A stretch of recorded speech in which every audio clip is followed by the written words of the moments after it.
Welcome to 70s Unheard, where time travelers and vinyl treasure hunters climb into the secret attic of the 1970s. This is the show that dusts off the deep cuts and the hidden gems that somehow slipped between the grooves of history. I'm Jeff Gerkins, and I'm happy today to introduce a man who traveled 4,291 miles from Brussels to join me today. Although, honestly, he traveled here probably 30 plus years ago or something like that. But today's guest is a Belgian, a former skateboard champion, an occasional stand-up comedian, dance troupe member, Wi-Fi networking strategist, and a culinarian, producing some of the finest frites and assorted frite sauces I have ever consumed. It is my honor to introduce Philippe Hanset. Is that correct? Perfect pronunciation, Jeff. Welcome, Philippe. I'm really happy to have you. Oh, my pleasure. Thank you, Jeff. Yeah. So we've shared our love for great music and quality audio equipment. So tell me, when did your passion for music really begin in your life? Well, I think my mother started it. Really? They had a little turntable, and Right. on Sundays when she was doing the regular chores, she was playing music, and I got introduced to it. That's very, very cool. So you will be my first guest who's originally from Europe.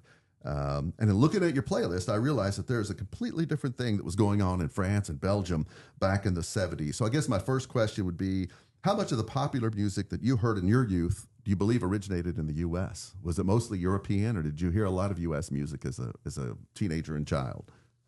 Yeah, I mean, on my circles, because back then it was not as, omnipresent everywhere. Right. I would say that most of the music I was hearing was French, German, and British. Yeah. And I think that's what you're going to hear today as a listeners. I think this will be some stuff that is unfamiliar to most of my listeners. It will be kind of fun and a lot of fun to hear. So I'm sure there were. So you said most of the music you liked. I'm sure there were Belgian artists that were popular, but France, Britain, those were other popular areas where you were hearing popular music in your day. Huge, yeah, absolutely, yeah. England produced an insane amount of music, but even the US, I suspect. Oh, yeah. And really for us, you had the Beatles era, and then there was a second wave when MTV was new. They had videos, and they had great videos, Duran Duran and all that stuff. All right, so you specifically asked me that this be the first song we played today, so tell me why this choice. Yeah, so that's Boney M. And I vividly remember my mom putting the LP on. Right.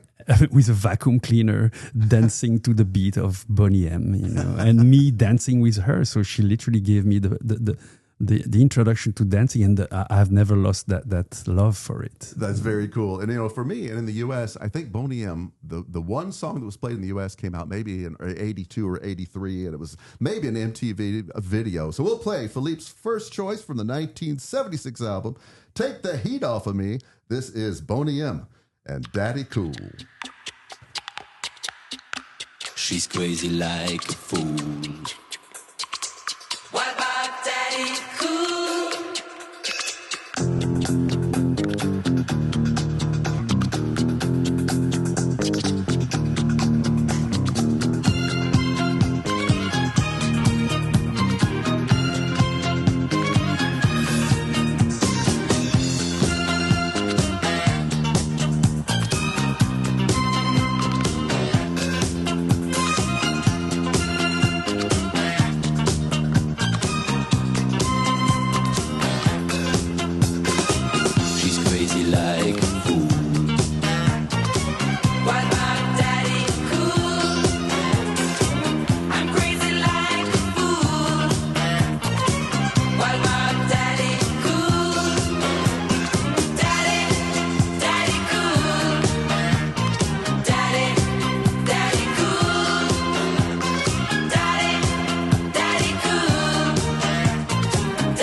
crazy about her daddy.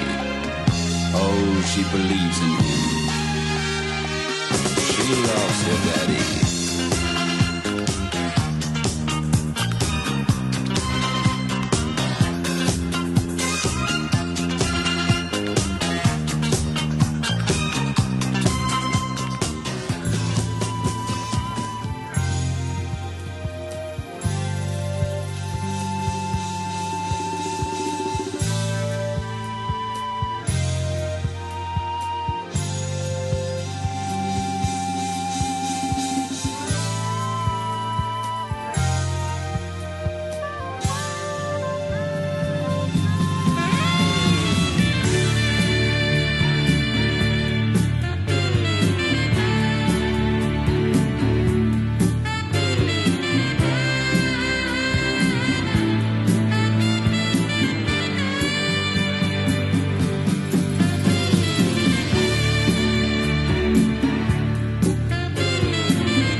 From the 1978 album City to City, that was Jerry Rafferty in a song written during a stressful period of legal limbo following the breakup of his band Steelers Wheel.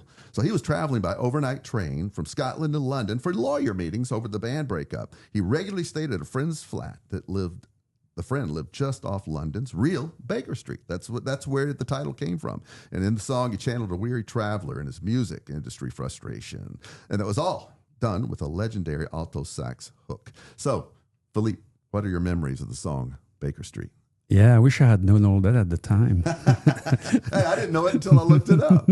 Mine was much more street-like, We were skateboarding all the time, and, you always have that friend who has the extra gear, Right. and he had this amazing boombox. Yeah. He would bring the boombox on the sidewalk, and he managed to play Gary Rafferty, and I got seduced by the saxophone on that song. Yeah. And so we would practice anything, because all our skateboard practices were literally on the street, on the sidewalk. And so anything he was playing, I was being educated by, whatever he brought. Because Well, and when you hear that sax, you hear that song. To me, what I see in my mind when I hear that music is like a city street. That It is. sax, you feel That's- like it's like a speeding traffic in a busy street, correct, that might have been exactly what rang with us when we were listening to this. It was inspiring. I loved it so much that I kind of forced my youngest son to study saxophone. Oh, really? And Based on that song? Yes. Well, let me tell you the other thing. So you said we were practicing skateboard. So you were actually a professional skateboarder to a degree, correct? Yeah, I guess professional means you make a living. Since I was like 13 or something, getting free skateboard and getting free meals is a living. So That's you can right, you can call especially- that semi-pro or something. Yes. No, absolutely. And so I stalked you on social media, and I saw an old picture. You were like 11, 12 or something when you were doing When I started, 11. Yeah, that's amazing. 11 years old. It was a big deal. Yeah. And we'll talk about it later, where that took you in your life. Some pretty cool opportunities. All right, from the days of Planet of the Apes, Pete Rose and Pablo Cruz. This is 70s Unheard with my guest, Philippe. And so up next, an American band who gained mainstream fame based upon a concert recording at a 14,000-seat Tokyo concert arena known as Budokan. So, Philippe, what are your memories related to Cheap Trick? Cheap Trick. That's so. In 1979, a group of Belgian skateboarders traveled all the way to Los Angeles to experience the real skate parks, because we didn't have anything like that in Belgium. So we went to back then what's called Marina del Rey Skate Park and Big O Skate Park, and I even met Stacy Peralta. It was really amazing, and I think a group of older guys, I believe, went to hear some free concert from Cheap Tricks, sorry. And so that song really sounded, it's memories from back then. So, California, when you come from Belgium, is like going to planet Mars. That's what I was going to ask you. What was your impression as a young guy rolling into L.A., growing up? And Brussels is a big city, but what was that like, popping into L.A. at that age? Well, we didn't have a whole lot of freedom because we were young and we were contained by the organizers. But anything we had, entering a McDonald's, I'm sorry to, but this was, life changing. The food was so different. Yeah. We went to, we did even a demo at Knott's Berry Farm. Wow. When I ended up jumping over 10 people on the ground. Oh, and my gosh. We got those freebies to go free in the parks for the whole day. It was amazing. All right, we'll jump to the music. Completed in 1964, the Beatles were the first band to play Budokan. But this album gave Budokan and the band universal recognition from the 1978 album Cheap Trick at Budokan. This is I Want You to Want Me.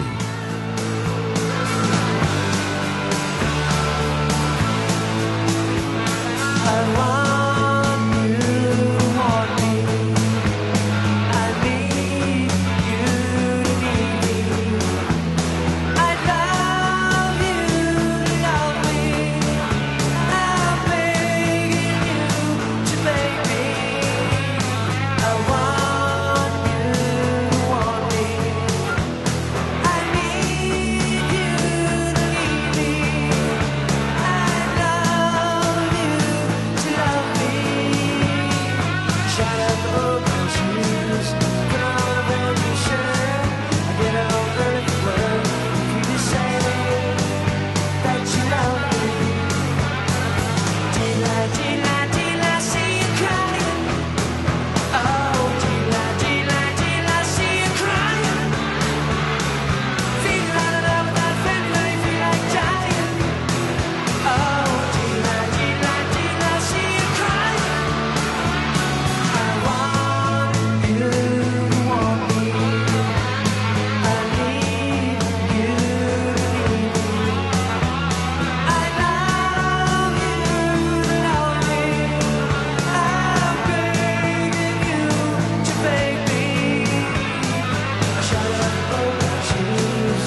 que j'ai mis à présent, personne ne m'aime.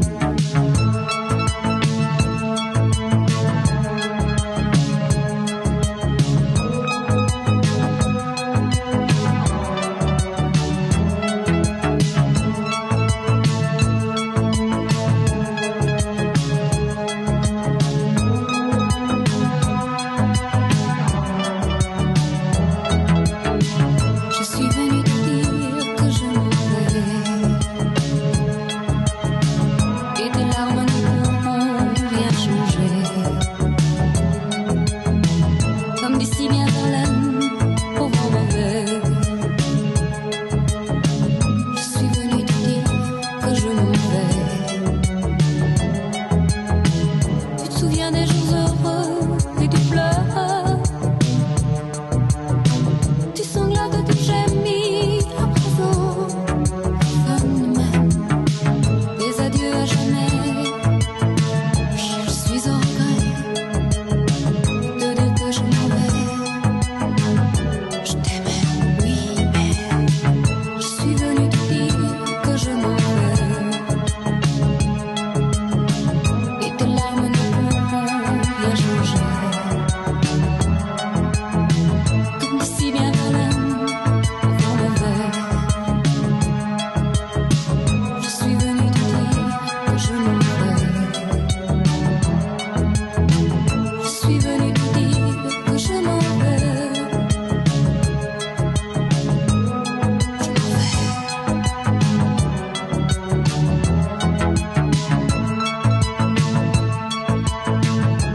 And that was prominent Belgian new wave and synth pop band Jolimer and Flues, formed in 1977 from the album Pygmy World. And Philippe, would you be willing to assist me by pronouncing the title of that song? Yeah, it will be my pleasure.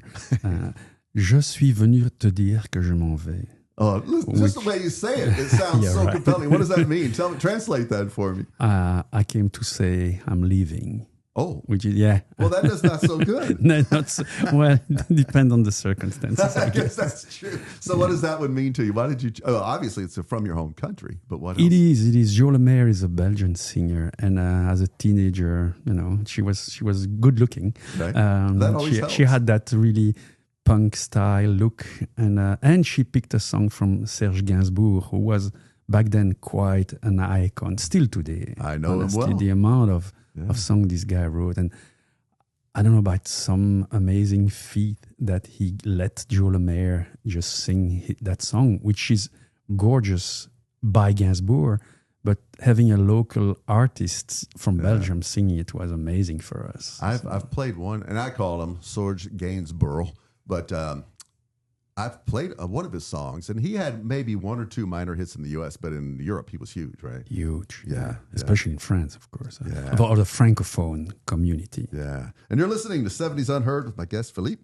And I love still putting on the Supertramp album that you just chose, Breakfast in America. So tell me, why'd you add that one to the list this week? That's a special one. So it's gonna sound like everything is related to hardware that I cannot afford. Yeah, I told you about the boombox. In this particular case, my mom would go visit my aunt, and my cousins, who were 6 or 7 years older than me, Right. and their parents were buying them all the equipment they wanted. So I would sneak up to their bedrooms and then listen to all their LPs on their amazing. And they had like these Pioneer turntables I love it. I could never afford.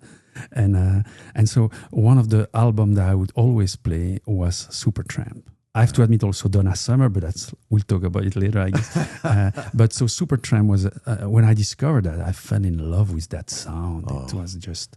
I just 2 weeks ago, Amazing. I was boring my daughter who was home visiting, and I put on a Supertramp album at 1 a.m. I was making her listen to it, and those are very well recorded and great records. And I'm like you, and we talked about this off air. Fell in love with quality stereo equipment because I could not afford it as a young man, and I'm still out buying expensive equipment just to make up for what I missed. But where did you find? Where did you see what you thought would be the best sounding equipment? It's going to be hard to admit that. It's probably in my father's Playboy magazines. You're exactly right. They always had gorgeous women and then gorgeous stereo equipment. Which I'm for mostly me- focused, of course, on the hi-fi, Absolutely. as you know it. I only looked at the stereos, but based on that exposure, and that was true for me as well, for some reason I thought that meant that sophisticated men, who the women might be attracted to, had a nice stereo system, which is why I try to have one now, I guess. I don't know. I like the concept. At the time, I think I was doing a clear separation of, sexuality and music, probably. All right. The Logical Song by Supertramp. It's deeply autobiographical, written about Roger Hodgson's years at a British boarding school. So it is a critique of education. From the 1979 album, Breakfast in America. It's a classic. This is Supertramp and The Logical Song. When I was young, it seemed that life was so wonderful, a miracle. Oh, it was beautiful, magical, and all the birds in the trees, they be singing so happily, oh joyfully, oh playfully, watching me. But then they sent me away to teach me how to be sensible, logical, oh responsible, practical. And then they showed me a world where I could be so dependable, oh clinical, oh intellectual, cynical. There are times when all the world is asleep, the questions run to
And Philippe, I'm thanking you, maybe my first guest to have played real disco on this show. That was Frenchman Patrick Hernandez from 1978 and Born to Be Alive. And what memories do you have of this one?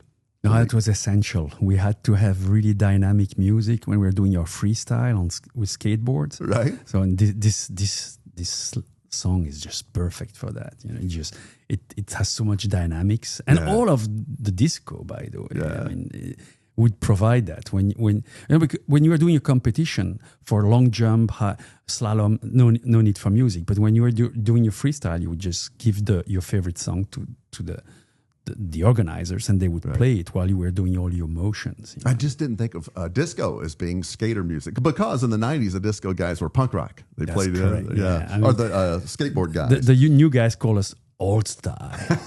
Well, I have to tell you. Old fashioned, I think. I have to warn you. So the guys from our friend group are going to give you a pretty hard time about choosing some disco to play, because in the United States, there was a definite line. If you were a rock guy, you didn't like disco. And if you were a disco guy, you did not like rock. But that was not the case in Europe. So tell me, were you guys just listening to everything, or just wide open? Yeah, literally. I think it was, each of these music has its place. Right. If I was going to a disco, I would dance on disco. I would not dance on AC/DC. You know? Yeah, it did not work there. It didn't work so well. I mean, you were playing the song right now, and I was moving in my chair. Like there was some range of motion that was a problem here. But no, I mean, disco is perfect for the motions. Exactly. Well, I'll tell you something you may not know about that song. So when Hernandez was planning to tour the U.S. a couple of years after that song was out, he came to New York and did auditions for dancers for that tour. And one of the chosen dancers was a young Madonna. And she was a backup dancer when he toured the U.S. in the early 80s before she broke big. Yeah, that's pretty cool. Yeah, very. All right, from the days of Bell Bottoms, Bruce Lee, and Black Sabbath, this is 70s Unheard. And up next is a band who truly achieved global fame in the late 70s and early 80s, The Police. So what are your memories of that band, Philippe? Yeah, that was a revolution for us, because it was such a mix of styles. Right. So when we heard that, we again, it's a friend who told me, "Hey, do you know about The Police?" I was like, no. He showed me his little 45, the little vinyl. Right. And you had to borrow the 45 from him, go play it on your parents' stereo. Right. And then you fall in love with this new music. And I have to admit, I love the fact that Sting is a biology professor, a teacher. Yeah. Because I ended up studying biology, not because of him, because of Commandant Cousteau, but I ended up studying biology in college. Very cool. So, obviously you're fluent in French, so the album is entitled Regarde le Blanc. So what does that, translate that for the listeners? Oh, Regarde le Blanc? Mm-hmm. You know? No, I had no idea. It's white reggae. So it's white guys playing reggae music. That's why they named that album that. Oh, no, I had no idea. I always learn something. I love it. I love it. From the 1978 album, Regarde de Blanc, white reggae. This is The Police and Message in a Bottle.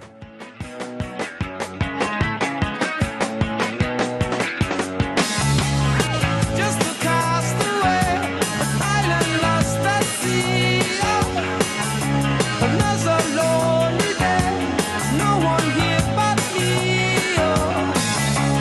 More loneliness any man could bear. Rescue me before I fall into despair. I'll send an SOS to the world. I'll send an SOS to the world. I hope that someone gets mine. I hope that someone gets mine. I hope that someone gets my message in a bottle, yeah. Message in a bottle, yeah. A year has passed since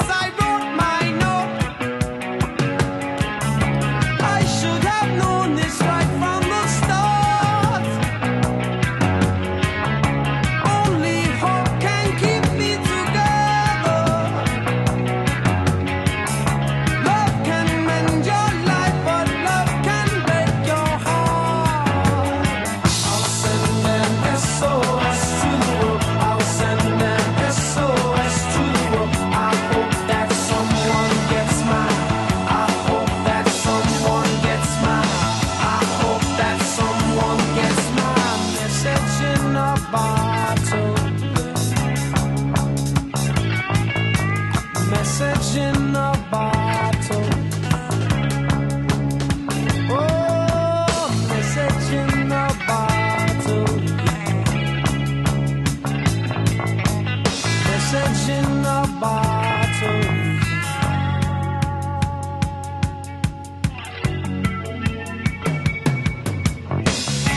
Walked out this morning, don't believe what I saw. 100 billion bottles washed up on the shore. Seems I've never known it being alone. 100 billion castaways looking for a home. I'll send an SOS to the world. I'll send an SOS to the world. I hope that someone gets mine. I hope that someone gets mine. I hope that someone gets mine. Message in a bottle. Yeah. Message in a bottle. Message in a bottle.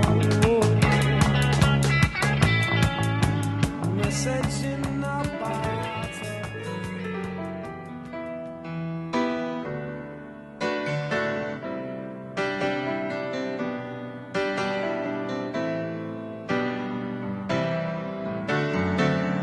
The last I heard of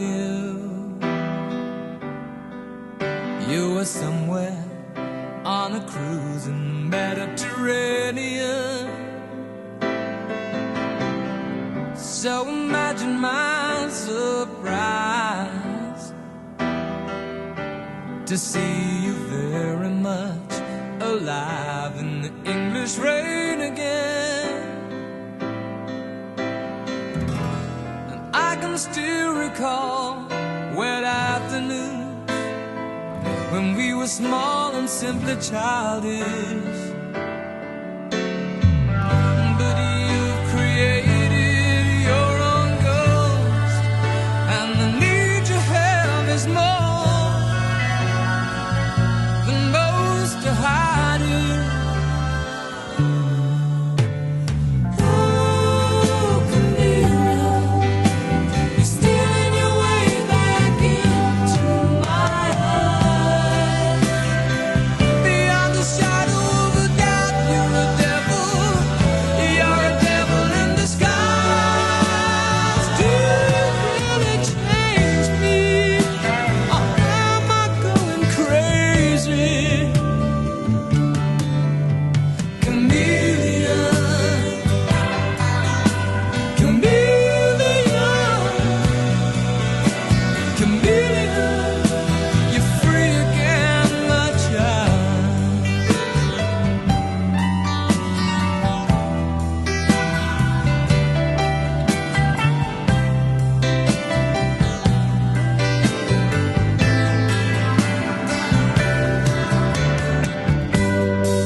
I remember still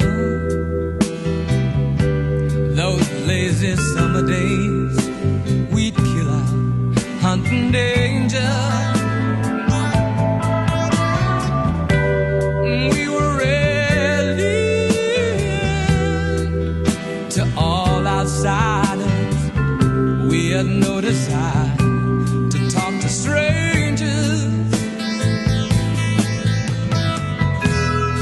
I can still recall wet afternoons when we were small and simply childish.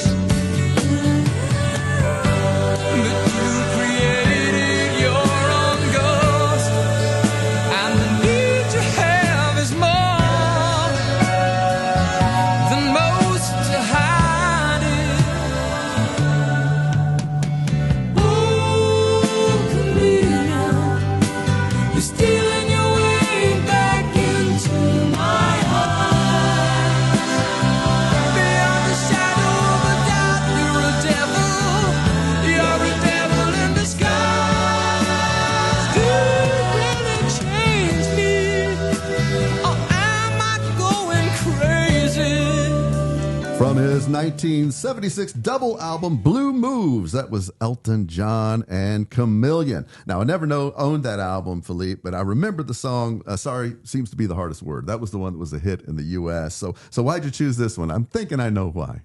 Yeah, so the whole album is very melancholic to me because there was this really cute girl in the neighborhood, and I knew her brother quite well, and so she actually became my first love, like real love. And I'm still a really good friend with both Olivier and Sophie. If they ever listen to this radio show, they will recognize themselves. You can send it to them. We'll that's a good share the idea. link. Yeah, That's correct. right. Yeah. So Olivier had the album. I would play the album in his bedroom, and then the rest is history. I love it. Hey, all right. Quick shout out. I want to give a shout out to a loyal listener since the beginning and a guy I consider family, my friend Matt. I could spend an entire episode telling stories about our childhood exploits around North Garrett, but Matt's dealing with some health challenges right now. And I know, Matt, you're going to emerge victorious. So I'm pulling for you, brother. In fact, when this is behind you and you're feeling up to it, I want you to join me for an episode and we can tell some of the old stories of our old days. I also got to reach out a shout out from my recent episode about my sailing partner, George. Pete says being barely 6 when the 70s ended, that was a nice list, George. He's shouting out his playlist. He said, all these were artists I knew and appreciated, but few songs that I knew. So he said, I loved hearing the older stuff from those acts. So if you have comments, suggestions, critiques, or requests, please reach out on my YouTube channel. Just search 70s Unheard on YouTube or at Twitter or X. Once again, just search 70s Unheard. Up next, a band and song that reminds me of the one guy where I met you, Philippe, whose parties are where we've hung out a lot, Ironell Pinzon. And when I think of Pinzon and music, I think of Santana, those bongos and Latin flavors. So, they have a universal appeal, right? From San Francisco, where they started, to Tennessee here, and to Belgium. So why Santana, Philippe? Well, that was honestly accidental. The father of a friend of mine had tickets to Forêt Nationale. That was the big venue in Brussels. We were lucky. We had a humongous venue in Brussels, and all the big artists came there. Pink Floyd, Elton John, Peter Gabriel, and you name it. And you told me, and Brussels is obviously a major city, you could ride your bike to the concert facility? Yeah, literally. From my house. I lived on the same side of town. And so I rode my little 50cc Aprilia. But so I went there, and he had extra tickets, and I went with his son to listen to Carlos Santana. I didn't know what to expect, and I fell in love. Oh, yeah. The guy was doing bongos, solos that were out of this world. I mean, that was not Carlos Santana. That's cool. All right, from an excellent album, Abraxas, from 1970, this is Santana and Oyo Como Va.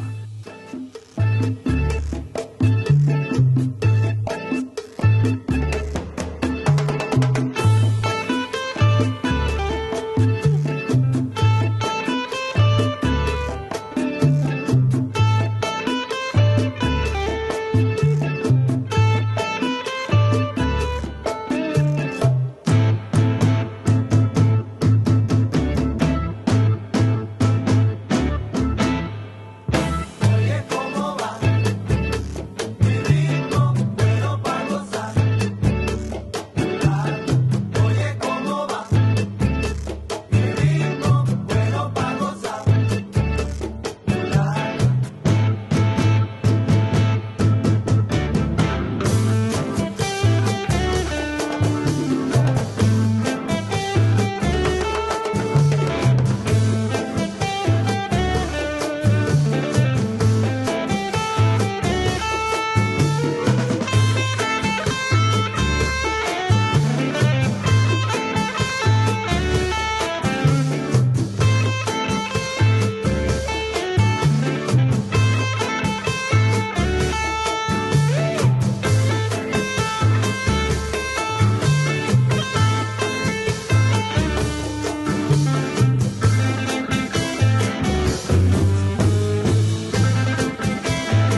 When the night shows, the signals grow on radios. All the strange things, they come and go. There's early warnings. Stranded starfish have no place to hide. Still waiting for the swollen Easter tide. There's no point in direction. We cannot even choose a side. I took the old track, the hollow shoulder across the waters. On the tall cliffs, they were getting older. Sons and daughters, the jaded underworld was riding high. Waves of steel, of metal at the sky. And as the nails sunk in the cloud, the rain was warm and soaked the crowd. Lord, here comes the flood. We'll say goodbye to flesh and blood.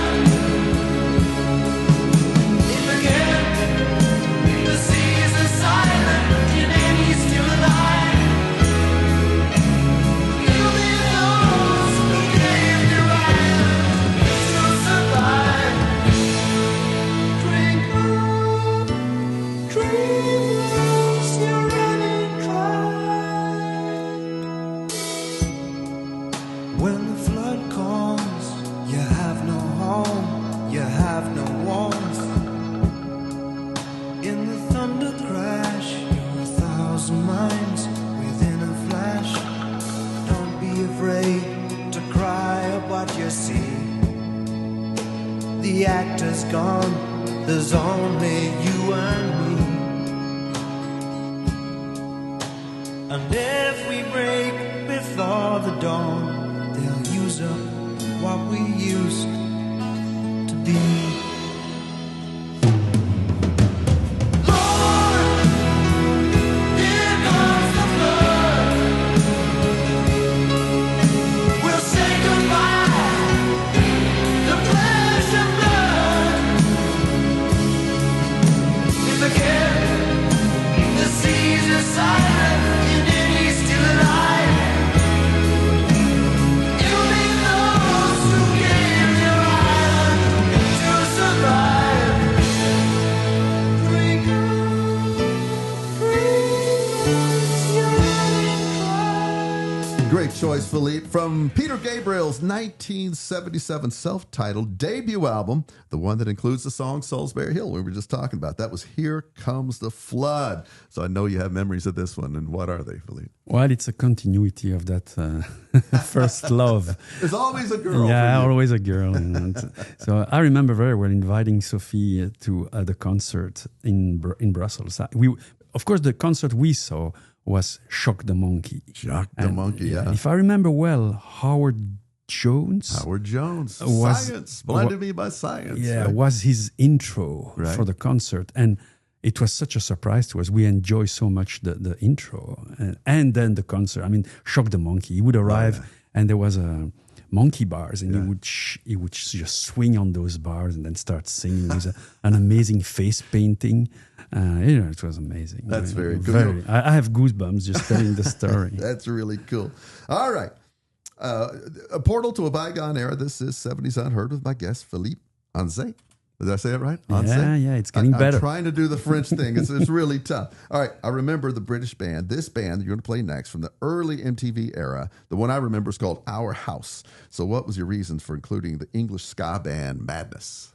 You said it, the ska. Yeah. I mean, we literally dressed like them. The entire middle school I was in. Yeah. You would get we would go to those a special shop to get ska clothing, and we would literally go in during recess. We would do the lines, like I don't know if you remember them walking. Yes, yeah. So we would do those lines. They would in the all middle. lean back. Like, even the album cover, they're all standing Correct. together, leaning back. Yeah. And the other thing I remember about them, so when I was watching MTV in the early 80s, every performer had hair onto their shoulders. Those guys had almost military haircuts. You remember? They had very short hair. They did. We didn't comply with that part. We just stuck with the clothing, not the haircut. That's great. All right, let's jump into the music with the title track to their 1979 album, One Step Beyond, the one we just talked about. This is Madness. Hey, you! Don't watch that! Watch this! This is the heavy, heavy monster sound. The nuttiest sound around.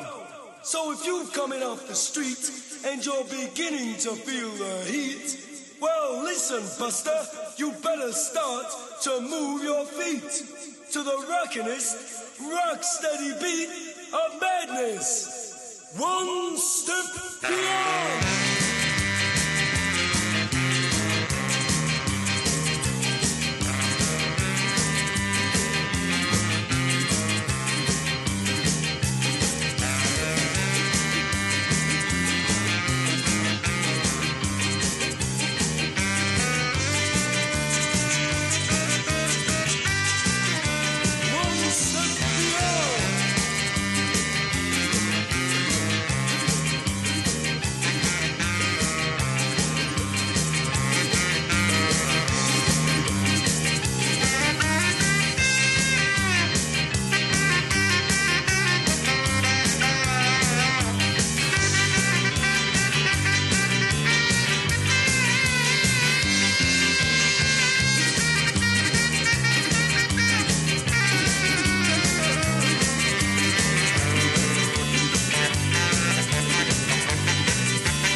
Philippe, I love to hear you pronounce this band's name. A band I call Kraftwerk, but what would you call them in your home country? I think we say Kraftwerk. Kraftwerk. I love the way. Kraftwerk. So Yeah. tell me about that and tell me why you made that choice. Well, back then, those guys were the electronic music 101 guys. Yeah, they Yeah, were making their own electronics. And they were just amazing, and it literally gave me the passion for electronic music that never stopped. I went to Depeche Mode, Human League, even I know more recently, Clean Bandit. Yeah. There's so many of these. And back then, just after Kraftwerk, I started developing a passion for Jean-Michel Jarre, which are I have amazing concerts that all electronic music, but this guy is French, of course. All right, I have another quiz for you. So Kraftwerk, that's German for what? Well, craftsmanship, craft, the work of art. The way I interpret it, it's power plant. That's a power plant. Oh, is it a power I don't plant? know. That's what I heard. Okay. All right, so that does it for this episode of 70s Unheard. You can catch me every Wednesday at 11 here on Radio KCM. You can also subscribe, catch this or all past episodes at my YouTube channel. Just search 70s Unheard on YouTube. So, Philippe, thanks for joining. That was a really good job. Good choices. Nice first time for me on several of those songs. Yeah, well, thank you so much, Jeff. I couldn't believe we just filled an hour together. It's fun. I thought it would maybe take 30 minutes. All right, we're closing with the Greek composer, arranger, performer, and record producer known as Vangelis, best known in the U.S. for Chariots of Fire. So why are we closing with Vangelis, Philippe? Because I was in a ballet dancing group back in high school. That's hard for me to believe. Even though I'm only 5'7" and a half. And so the teacher used Vangelis a lot. It was modern jazz. Yeah. That was the ballet. And so Vangelis, all kinds of Alan Parsons projects, all these nice music for dancing. For ballet, I would say. That's great, man. That's stuff that I have not played much on this show, so I'm really glad you picked some of that. So we're going to close with the 1979 album China. This is Vangelis and the Tao of Love. Hey, thanks again, Philippe. Thanks for joining me. Thank you, Jeff. I really appreciate it. Sure.